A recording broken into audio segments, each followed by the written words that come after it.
Welcome to the Vegan Squad Health and Fitness Summit. I am John Thomas, aka the Bodybuilding Vegan, and I am so glad you are here. We have so much information, knowledge, experience to share with you, and I'm so excited for all that you're about to get to learn. Make sure you guys stay until the end of the videos. There is a huge special going on. If you haven't already taken part in it, it will be in the description box down below.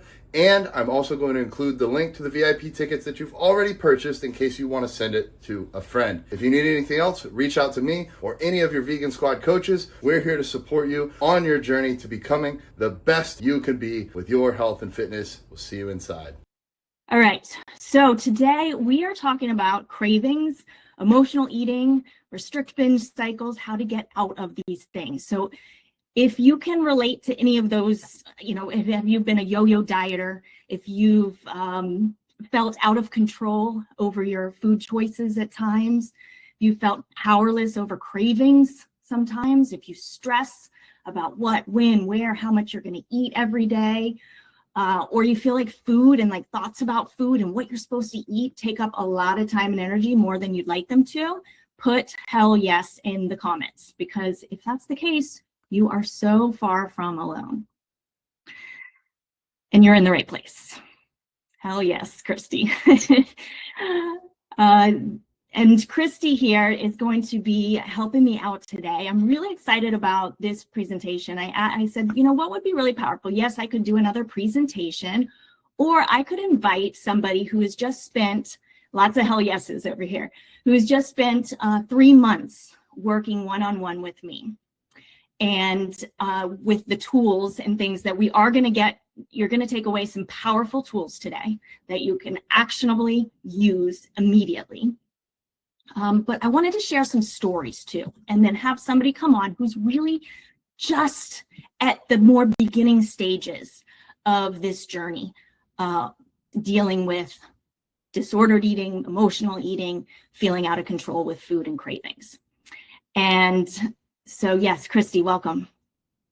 Thanks for being here. Are you able to unmute yourself, or do I need to unmute you? Okay, yes. Good. Thank you. Thank you. I'm honored to be here with you, Ella, and with everybody else. Thanks for having me. Yes, absolutely. So what we're going to do today, we're going to each share kind of our own stories, and then we're going to get into some foundational tools that you can take home with you to right here today, to help you start down the path of overcoming once and for all emotional eating and feeling out of control with your choices. Does that sound good? All right, so I'll start with, fantastic, great.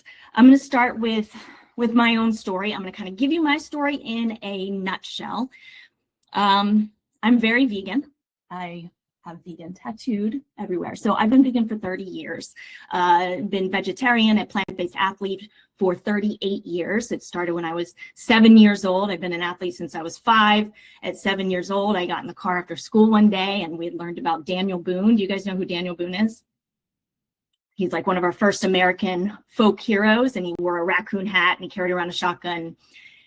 And I told my mom, she picked me up, and I told her, Mom, this guy was supposed to be a hero, but he wasn't. He was so mean. He shot and he killed and he ate animals. And my mom was very honest with me, and she said, well, Ella, we're just really lucky. We get to go to the grocery store and buy our meat. We don't have to go shoot the animals ourselves anymore. And it was at that moment that I connected the food on my plate with the actual animal that it was. And I told my mom, that's it. I'm never doing that again. And that started my journey. And so I've kind of known my purpose for a very long time, to be a voice of compassion, specifically to those that maybe need it the most, which are farmed animals. So by the time I turned 15, I became fully vegan. I was an animal rights activist. And when I went into my 20s, I kind of shifted my how. In terms of how I was going to fulfill this life's purpose. And it shifted into the fitness industry, because I found that if I had this great physique, that everyone else kind of looked at me and wanted to know what I was doing to get in great shape. And when people were coming to me and asking me what I was doing, and I could share with them how I was doing it, eating exclusively plants, it was this great opportunity I found to be able to share this lifestyle with other people. So here's the downside of this. And I did also have some big T traumas in my teen years. So there's some trauma lying here too. But there was a lot of pressure I was putting on myself. It was like, okay, me staying in this phenomenal shape year round is how to fulfill my life's purpose. And it kind of put me down this path of disordered eating. And I'm talking about, being really, really strict about everything I put in my mouth, counting every calorie, counting every macro. And don't get me wrong here, there is a time and place to do those things. It's really important to be aware, right, of what we're putting in our body and about how many calories that entails, and getting your macros if you're going to really be on point, especially if you're going to compete, which I did when I was 27 and won the Fame World Championships in the bikini division. But it can also take you down the path of being kind of obsessed. And I was really, really obsessed, and it was ruling my life. And I got down, and it wasn't just restricting. There would be restricting. And then when my willpower ran out, it would all go to hell. And, one night I'd find myself eating an entire jar of peanut butter in one sitting. Can anyone relate to that kind of, I'm going to be so good, and I'm going to, be good and restrict and really count. And then all of a sudden, something shifts and you go that route of overeating, right? Yeah. So that took me down that path, and it took me eventually down the healing path of healing my relationship with food and my body. I also had body dysmorphia, so I saw fat in the mirror that wasn't actually there. Yes, one night, Pat. Yep, one night. And there was so much shame around that for a really, really long time for me, right? Like, I would never tell anybody that I ate an entire jar of peanut butter in one sitting. Like, I was terrified to let people know that I was struggling so much, because on the outside, I looked so healthy. I was so strong and so healthy and lean and built, and I was winning, bodybuilding competitions. And, on the outside, it looked like I had it all. And on the inside, I was really in a lot of pain. So I ended up getting my master's degree in social work. And eventually I founded Sexy Fit Vegan and started running coaching programs to help other people heal their relationship with food and their body as well. So that's what I've been doing the last 10 or so years of my life. And that is what brought me, and some of those tools that helped me heal are tools I'm going to be teaching here today. And that brought me to Christy. Or Christy to me, I don't know. So let me have Christy come on, and do you want to share a little bit about your story? Yeah. So I actually, as I was thinking about being on here with you all today, I was thinking about some stories I could share, and just thinking about my journey overall. And I actually grew up on a pig farm, and I don't think I've ever sat back to reflect or process any of that. We ended up moving when I was about 6 or 7, and I never knew at that point what was going on in those barns. But I guess I just find that interesting as to where I started and where I ended up. But fast forward a couple of decades, I guess, I've always been active, always been very physically active. I'm the youngest of 5 kids, and I have 3 older brothers. Always wanted to be outside with them and doing, I never really fit into the female norm, I guess. Like, my sister was inside cooking with my mom, and I was not. I was very much a tomboy, wanting to get dirty, wanting to play baseball and basketball with the boys. And so as soon as I was able to be in sports, I was. As soon as I graduated from high school, I tried to go to college, but realized after my first year I was not ready for that kind of commitment. So I joined the Army, which obviously catered to my physical fitness desires. But it was also in the Army is when I developed disordered eating, because if anybody, I'm sure there's people here who know people in military, maybe you've been in yourself. There's standards that you need to follow, and part of that is physical standards, right? So the activity or the physical fitness part I never struggled with, but if you don't weigh a certain amount, and if your tape is not to standard. All right, I just closed the window.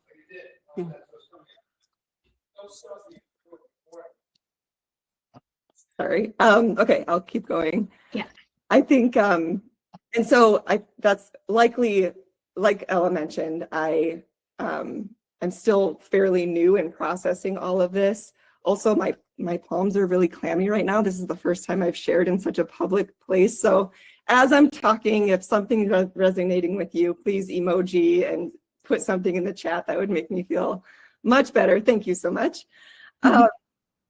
Anyway, so I was in the Army for 20 plus years and developed a really, really, in my opinion, bad case of disordered eating, in which it was just a constant in my life.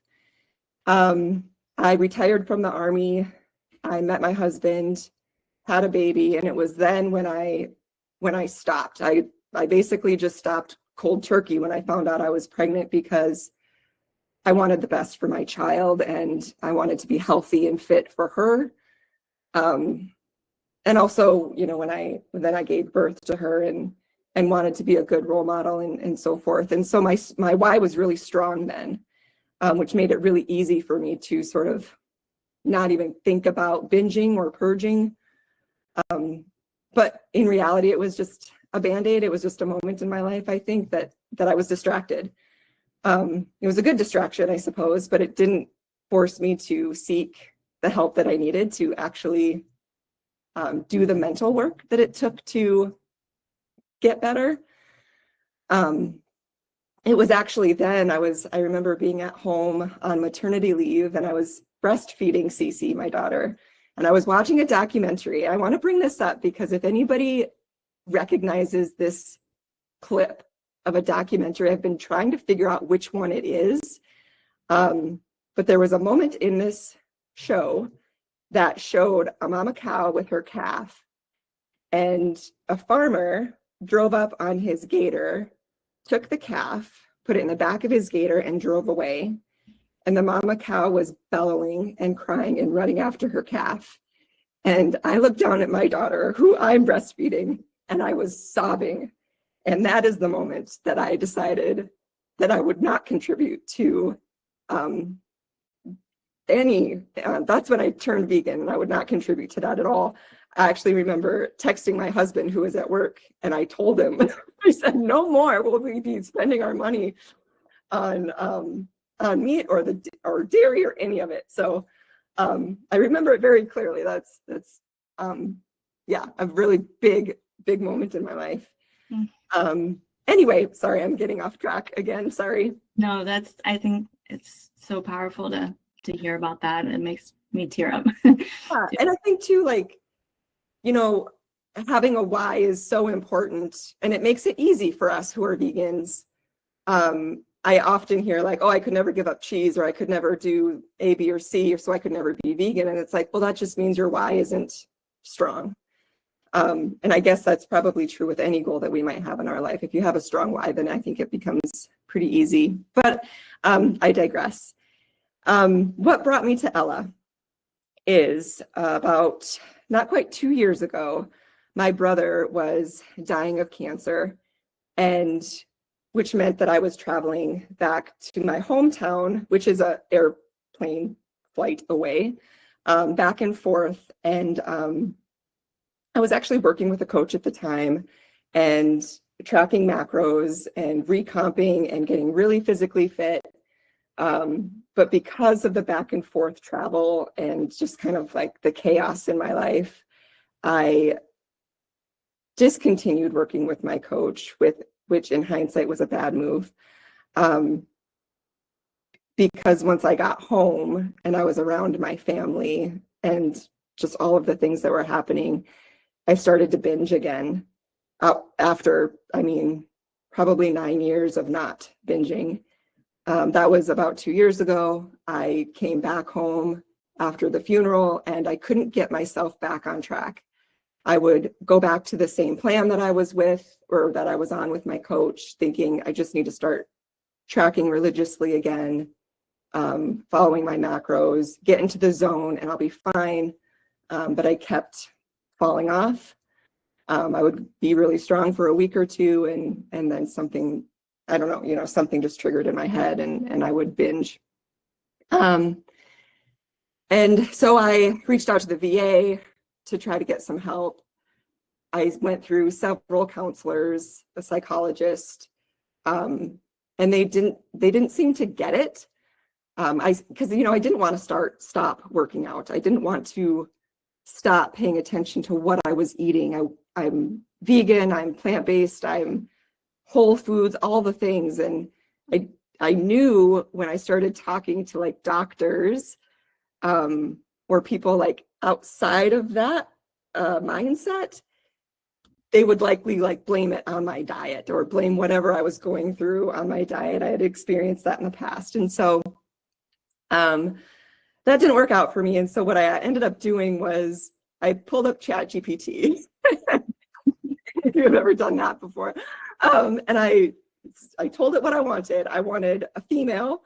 I wanted somebody who was had a well-defined physique. I want like body. I'm interested in bodybuilding. I'm interested in all of these things, veganism, of course. And Ella's name was one of the few names that actually popped up. And so then I read her bio, reached out to her that day, and we connected. And like Ella said, it's been 4 months, I think, since I've met Ella. And it's been so hard. It's one of the hardest things. It is the hardest thing I've ever done. I've been through some challenging times in my life, but really like once you start to try to dig into your own like subconscious and your own brain, that's a level of work that I've never experienced before. And there's just so much into it. I'm new in this recovery stage. I'm still figuring things out day to day. And yeah, that's what brought me to you, Ella. I'm so thankful for you and what you've built. I don't know where I would be, honestly, if I hadn't have found her. And so, yeah, thank you for listening. But I'll pass it back to you, Ella. Thank you for sharing so much, Christy. This is not easy when you first start to share, especially when it's so fresh and new. And I think one of the reasons why it's like, okay, well, why is this so hard? How could this be such a hard thing to do? And it's because building a healthy relationship with food and our bodies is so much more than about food and our bodies. It's not really about food or our bodies. It's really involves building a healthy relationship with yourself and who you are. And so when I start coaching people, we start with some really foundational stuff. We don't jump into the food. In fact, we like kind of put the food to the side, which is kind of counterintuitive, right? But one of the very first foundational steps that we do, and this is something, you guys, we're not going to have time to maybe workshop this today on this call, but maybe if you have a pen and paper to jot down some exercises that you can do for yourself to help you on this journey. The first one is getting really clear, uber clear on your values and your vision for the life that you want, really. And a lot of times we don't, it was really interesting. I'll use myself as an example. Like if you had asked me my whole life what maybe my top value would be, and it would be compassion for all living beings. That would immediately come to mind, and that's still my top value. Not realizing that I was forgetting about one being to be compassionate for. Who was that? It was myself. Like, it didn't occur to me. I get to be included in that. Because if we really think about it, right, if we're being compassionate to ourselves, if we're being super respectful to ourselves and our body, then we're going to fuel our bodies with the things that are going to make us feel good, that are going to keep us healthy, that are going to ultimately help us reach our physical goals, because that is part of having a healthy lifestyle, right? So when that clicked, that, oh my gosh, well, I am so programmed to forget about my own self, being compassionate to myself, and I'm harming myself with this way of eating. Every time I binged, I'm harming myself. I am hurting myself. That is not aligned with that value. So the first step was really, and this is right, one of the very first things we did, Christy. I mean, we did a self-assessment to really kind of get clear on where we're at, because at some point it becomes like you're normal, right? Like, this is just my way of being, but it's not the way of being that we want to have. So, and this has everything to do with our big why. So getting uber clear on your values. So listing your top 5 values in this world, and then creating a vision for the life that you want to lead. And I think it's worth, Christy, like I left it very vague, and then we would talk about it each week, right? You created a vision, and then each week we talk about it. So I think it would be worth for everyone here to read the very first version compared to the very last version of this vision that you want to have for yourself.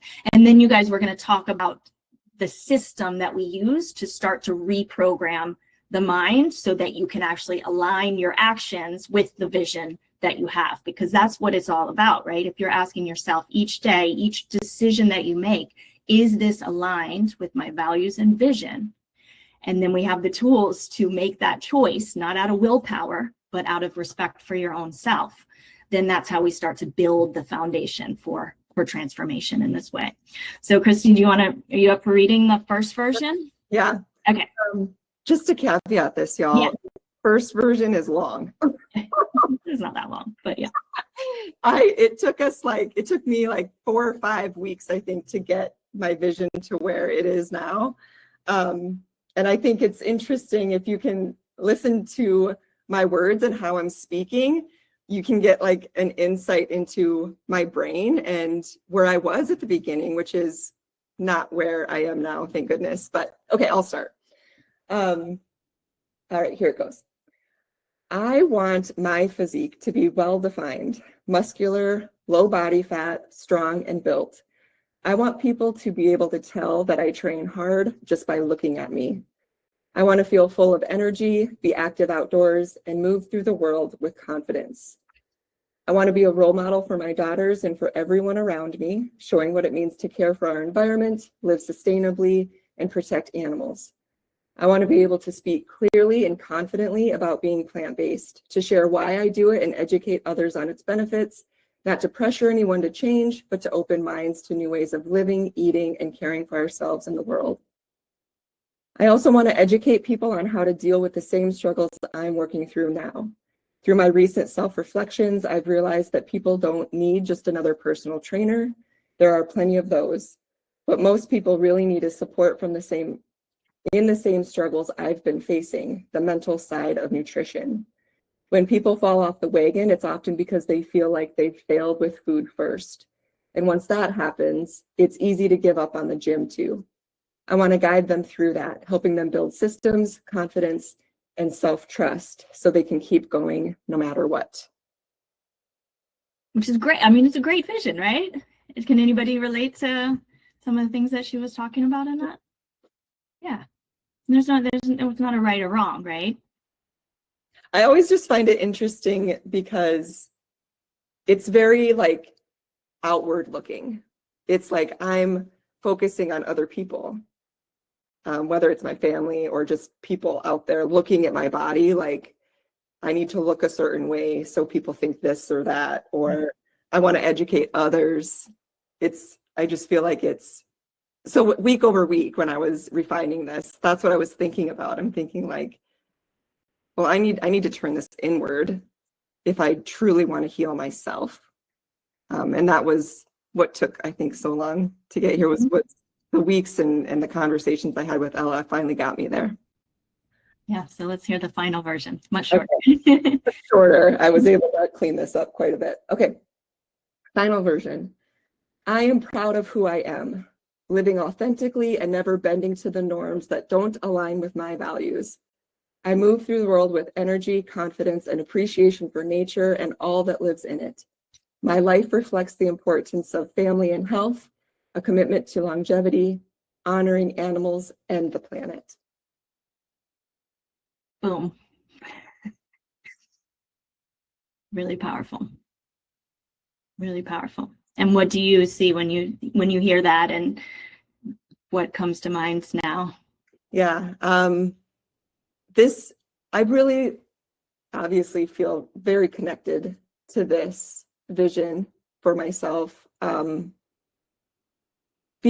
Almost because it's kind of like one of those affirmations where you write the I ams, if you've ever done that practice, and it's like, it's not that you need to be there today, but you're writing it in a way that does put you in that space. And so when I read this, that's what I think about. I think that this is very much focusing on me, again, like turning inside myself, inside my brain and my being, and focusing what I want, and not worrying so much about what the outside world thinks. That was monumental in writing this, in my growth, in my development, and my recovery. Yeah, it's beautiful. And I think, you know, some of the things that we think about when it comes to an affirmation, and why we do more of what we'll call declarations. And I do want to read what Alex just wrote. He said, "Thank you, Christy. I'm the same way, but when it comes to not recognizing that I deserve to be happy too, the healing journey starts by learning you are deserving of that same love and acceptance you give to others." So good, Alex. Yeah. And here's the thing, you guys. So, and what is, again, like, let's bring this back to food, but the food part comes when we focus on this other stuff. So we don't focus on the food. And if we think about it, how many of us have focused on the food part over and over and over again, maybe not realizing that the definition of insanity is doing the same thing over and over, thinking we're going to get different results, right? So we put that aside and we focus on the self here, and understanding, number one, the importance of subconscious programming. Who's familiar with subconscious programming? And I'll just give a little brief, and then I'm going to show you an image. Yeah, Candace, Denise, Dustin, great. Yeah, so Dr. Bruce Lipton, if you've heard of him, he talks about how we're born into this world, and our mind is kind of like a wiped hard drive, right? It's this clean hard drive, and then it gets programmed by the influencers in our lives, our parents, of course, our teachers, friends, media, you know, all the things. Not realizing that once we've downloaded these programs, and this happens largely by the time we're 7 years old, then we think that those programs are our own, that these are our own thoughts which drive our behavior, and we think that they're our own, when really they're not, and they're absolutely changeable. But it takes awareness, and it takes a commitment to make that change. And so now we're thinking of, you know, decades later, and it's not going to happen overnight. And that's part of why this is so hard, because it takes consistent work over time. We're not going to reprogram programming that we've had for 30, 40 years in a matter of a few months. It's going to take some time.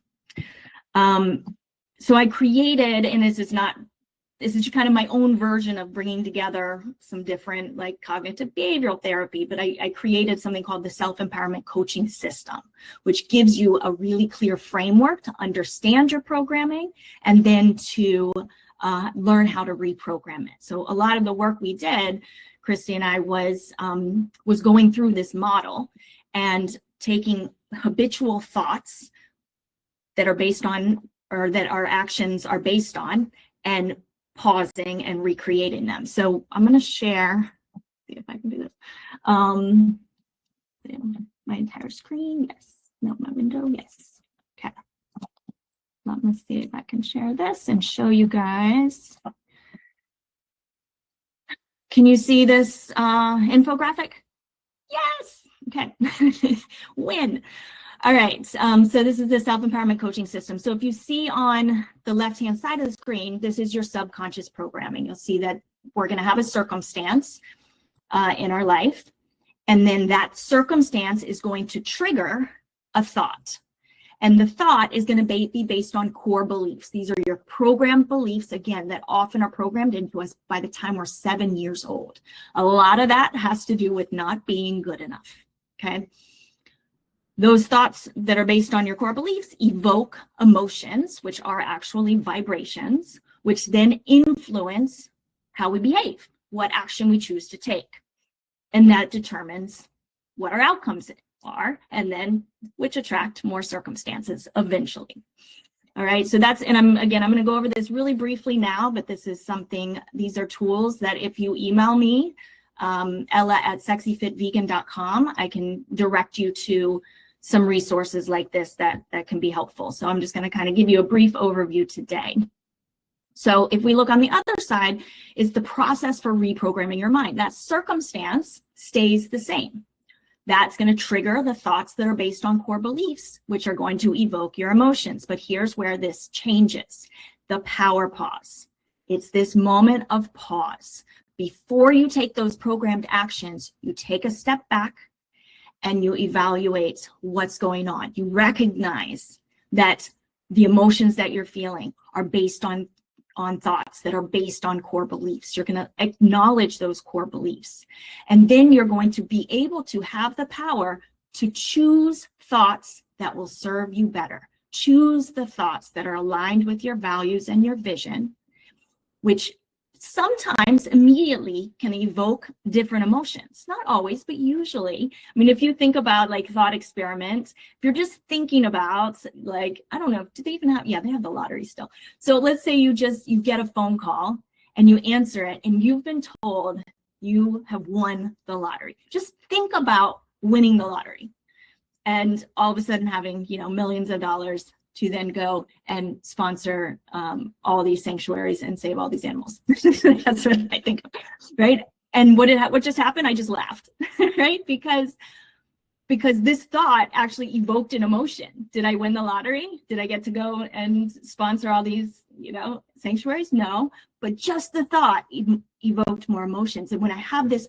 new emotional state, this new vibration, it makes it a hell of a lot easier to take a different action. An action that is aligned with my values and my goals, which will of course determine a new outcome, which eventually starts to attract new circumstances. All right, so I just wanted to show you this, this infographic to give you a visual representation of how our subconscious programming works in everyday life, and then the process for reprogramming our mind. And here's the deal, you guys, we run on our subconscious programming about 95% of the time, usually. So 95% of the time, we are taking actions that are based on core beliefs and thoughts that are not even our own. 95% of the time. So we have to get really, really intentional about using that pause to get out of our subconscious and really create the lives that we want to lead, right? Create new actions. Christy, I was going to ask you how this self-empowerment coaching system, how were you able to use it to shift things for yourself? Yeah, this was a game changer for me. I remember when I was working with Ella one-on-one, my husband actually had some medical emergencies in which he was admitted to the hospital for several days at a time. And I was driving home late one night from the hospital, and it was so bizarre. And let me know if you can relate to this. I was driving home. Of course, my husband is like on the verge of having a quadruple bypass. Like all of the doctors couldn't figure out what was wrong with him. And here I was thinking about the food that I had in my pantry and what I can eat when I get home, and feeling excited about like this opportunity for me to eat and not hide because I was going to be at home by myself. And in that moment, literally driving down the interstate, I'm thinking to myself, Christy, what the fuck? Like, how in the world your husband could potentially be dying, and I am so jacked in the head that I am looking forward to getting home and leaving him in the hospital so I can eat. And that was just like, holy shit. And so going back to this practice of rewiring your brain and like what the subconscious does to you in that moment, I went through like, okay, what is my subconscious telling me? What are the emotions it's going to invoke, and how am I going to feel after? And just the whole process was just really, really like, my jaw just hit the floor. Honestly, it was a wild ride home, I'll tell you that. But just like the power of going through this is again just like so life-changing. And I think like, I know you're going to get the tools, and Ella's sharing all of this great information with you. And I've tried to fix this on my own for many years. I was going through this for decades. And I never had a tool like this. I never, bothered really to reach out to anybody like Ella to get the help. I thought I could do it by myself because I've done a lot of hard things by myself and on my own. I've accomplished a lot. And so, yeah, when it comes down to food, though, it was really like, how can I not control this one little area in my life? And like Ella was saying, it's so much more than that. So this process of digging into the subconscious is needed from my experience. Yeah. And I think, this feels very big, this self-empowerment coaching system. So I want to now kind of narrow this down for you guys and give you something that is a very specific process that you can use when you have a craving. You'll just need to pause and use it. But it's a very specific process we call the peace process. And if you go to start.sexyfitvegan.com, you can scoop up the emergency cravings kit that has what I'm about to show you. So you can download it for yourself and have it available. So I am going to share my screen one more time. You guys still with us? Ready for a specific process here? Great. All right. So here we go. This is the peace process, and I am shifting number 5 a little bit, but we'll go through it. So, and I want you to kind of put yourself in your own shoes. Does everybody have, is there a food, maybe if you're up for sharing, is there a food that kind of you crave a lot? Like for me, for a long time, peanut butter was like a trigger food for me. Like I could not just have just a little bit of peanut butter, obviously, because I could eat a whole jar in one night.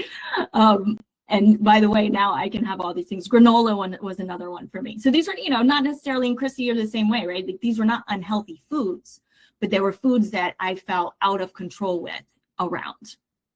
You know what I mean? So granola, I'll share this one story. My friend had an intervention for me. There was this one type of granola, and granola is, not inherently bad, but it's usually got some added sugars and it's very calorie dense, right? And there was this one granola at Whole Foods in the bulk section that I just could not get enough of, and I couldn't keep it at home because I would overeat it every time. So I would literally keep it, like huge things of it, in my trunk of my car. And I would just take in from my trunk and like the serving that I wanted to have. So then I knew I'd have to go walk all the way back, and I lived in a condo, so it would be a hike to go back to get more.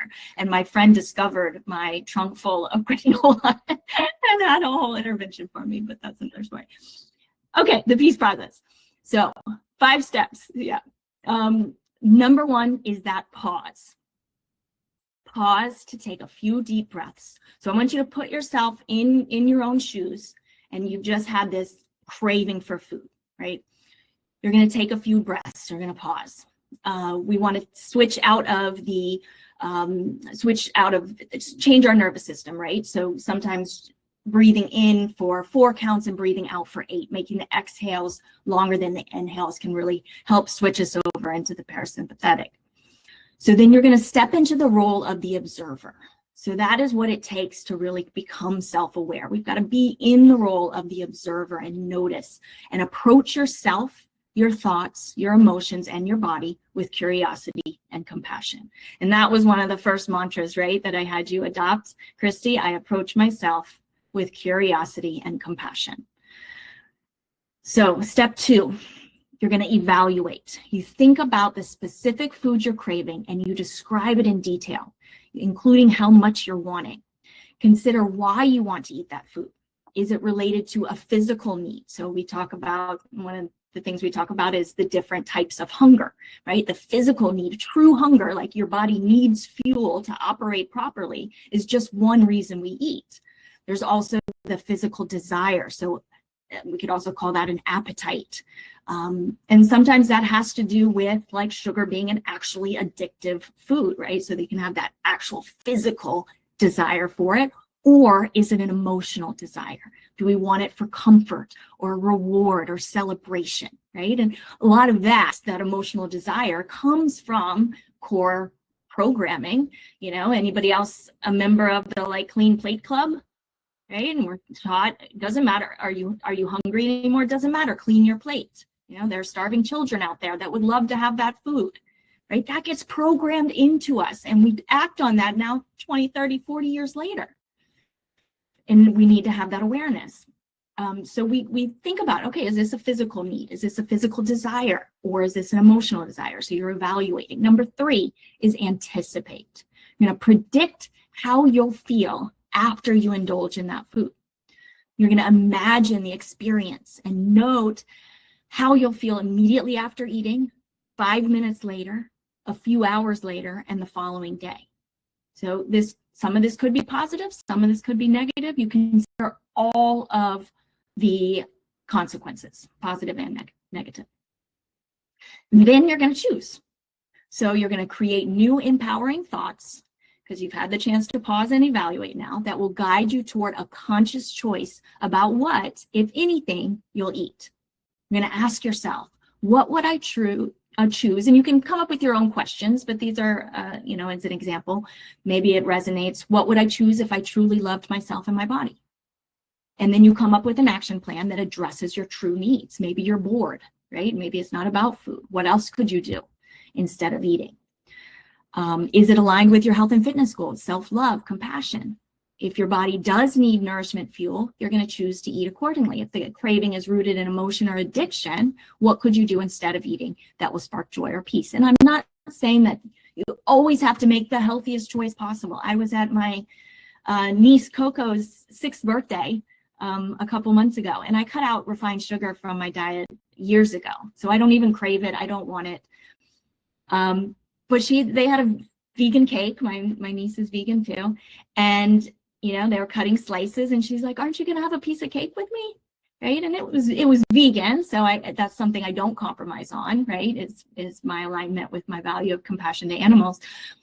But, I chose in that moment consciously that, yes, I'm going to have a small piece of this cake. Not because I want it, not because for any other reason, is that it would make my niece Coco smile. So I'm not saying you have to be perfect here, but it's about making an intentional, conscious choice. And 5, we're going to add on to execute, the E for peace, execute and enjoy. So put that plan into action. Whatever choice you make, you embrace that decision. If it's eating, you eat mindfully. Mindful eating is a huge another tool. If there's one other thing to take away from this, is eating mindfully, chewing each bite thoroughly to a pace, paying attention, eating undistracted, especially when you're trying to get in that habit. And then if it's not eating, you celebrate that decision and be fully present in whatever activity you've chosen. So that's the peace process. And I actually have an audio version of this as well. Christy, how did the peace process, how does that resonate with you guys? How did this peace process shift?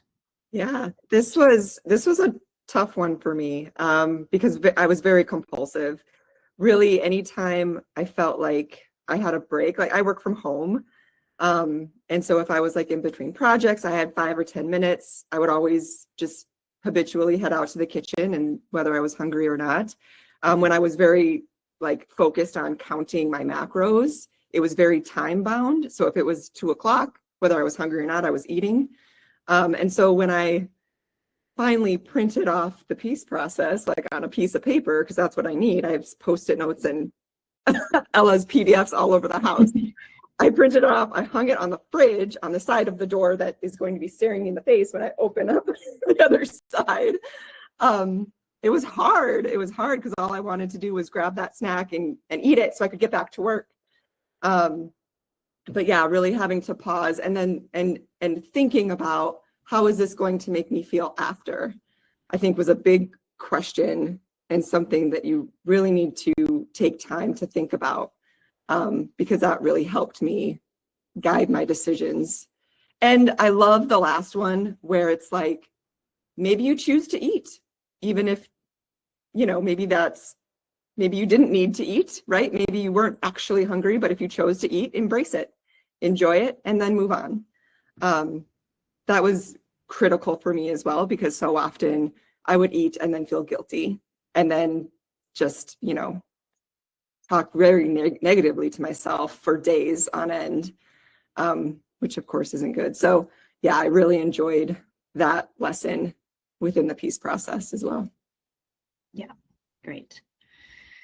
Let's see, we had a few things in the chat.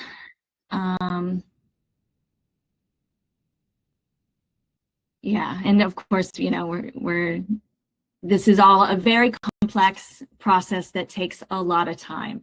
And counting down the minutes until the next meal, I think that's something that you can relate to, Christia. Do you have any words? I was typing in the chat, but I'll go ahead and say Yeah, it. do you want to? Yeah. This is where when you ask the question, like, I have another Post-it note on the fridge, something that Ella taught me was, just because you have a thought doesn't make it true. So just because it's time to eat because my fitness pal tells me so, or whatever, doesn't mean I need to eat. It seems so easy when I say it out loud like that, but in our heads, right, it's always like conflicting, or harder. But so instead of, yeah, counting down, like I would get done with a meal and then I would right away, what's my next meal? And like get excited for it and look forward to it and look at the clock and all of those things. But really it's just listening, like slowing down and pausing, listening to your body. Are you hungry? If you eat right now, does that align with your values and your vision that you set? Does it align with your why and who you are as a human being? And if it does, great, then eat. But if it doesn't, then, you know, like Ella was saying, like, what else could you do instead of feeling like you needed to put something on the plate? Yeah, and I think, you know, something worth mentioning here as we start to wrap up, is that, you know, there's nothing wrong with counting calories and macros. Like I said, can be a very helpful tool. It definitely led you, Christy, to get a super ripped, like amazing physique, right? And you're shifting back to doing some of that again. But here's what we do for a temporary period of time. Sometimes it's temporary. For me personally, I think I did it once for like a week in the last 8 years of my life, just to see where I was at, because I wasn't sure in terms of calories and macros, because I have grown for the last 8 years. I have used an intuitive model of eating. Now, given I spent years counting and tracking, so I'm very aware of the macro counts of the foods that I eat, right? And I've created a system of eating, a way of eating that really works well for me and my body, but I don't obsess over it. I don't count calories. I don't track macros. I don't do any of those things.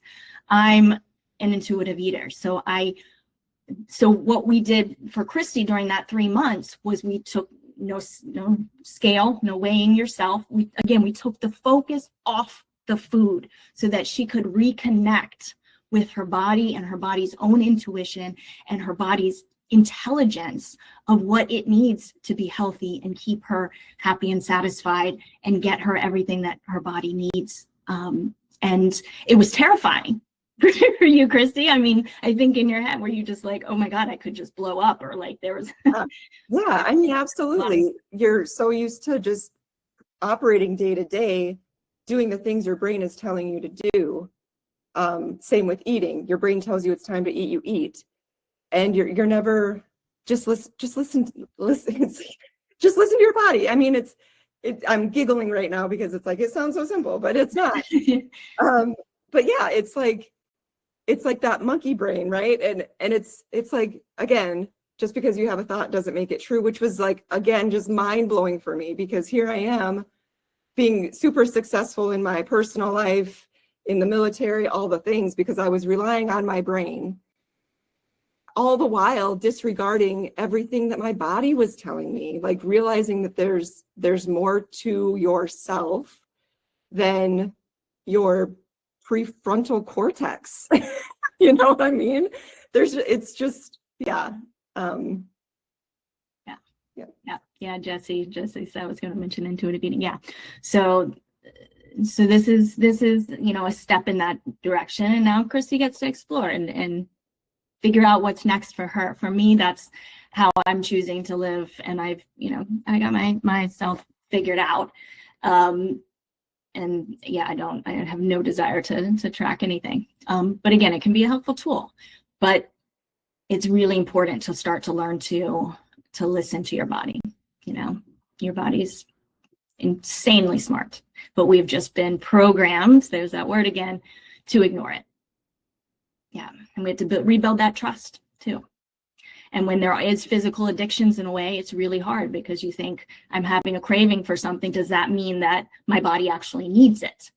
But when you're craving, when a heroin addict is craving heroin, does not mean that heroin is good for the body, right? That's a physical addiction. So there's some nuances that really need to be figured out. This is a complex issue, but there's some tools I hope that I shared with you today, Christy and I, that you can take with you to start in this journey. And again, if you have any questions, want to learn more about the coaching that I do or the resources that I have, you're welcome to shoot me an email. I will read them and reply personally, ella@sexyfitvegan.com.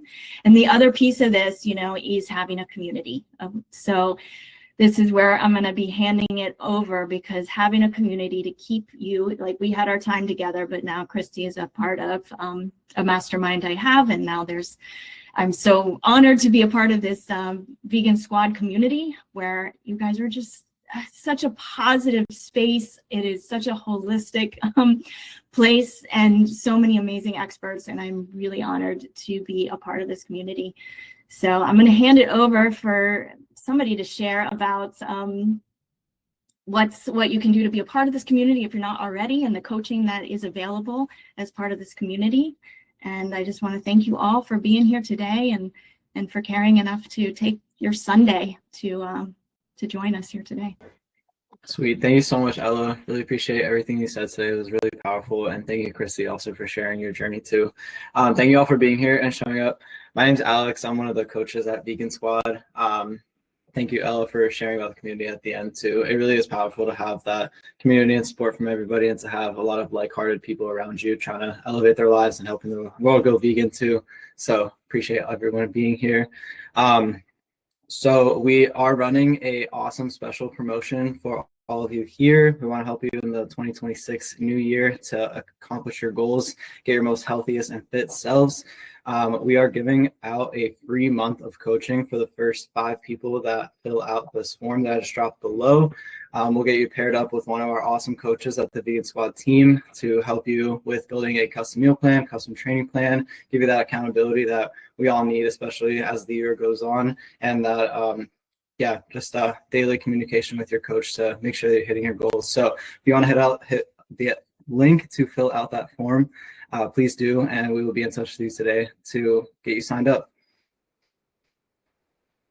Yeah, I'm excited. Everyone give a round of applause for Ella. Thank you so much. Appreciate you. Thanks, everyone. I love all the love going on. I'm going to hop in real quick and say thank you so much, Ella. I wasn't able to be here for all of your call. I was actually on another call. But this is like one of the biggest groups we've had all weekend. So you really, clearly this message and this topic spoke to a lot of people here. And I just want to say, I personally know Ella is super busy with other big and important things right now. So her making the time to come out here really, really means a lot to me and to everyone else here with the Vegan Squad team. So thank you so much, Ella. You rock. I just view you as such an inspiration. You really, I want to put this out there and then I'll shut up. But people like Ella started this vegan journey so long ago, and every single person in this room can thank her for making it a little bit easier for us. And it's my goal to make it a little bit easier for the next generation, for people like Ashley, even for people like Alex, they're a little bit younger than me. And then they can go make it easier for the next generation. And once we have a world where it's easy to be vegan, then we'll have a vegan world. And so people like Ella really put us on their shoulders and carried us a lot further. And if it wasn't for her, I know that this journey would have been a lot harder for me. And so Ella, personally, thank you so much, dude. John, that like honestly means the world to me, because this is my whole life. Like my whole life, this is what I'm here to do. So thank you for doing what you're doing and giving people a space to come and be supported and to carry this forward. You're doing it. I see it. Oh. All righty.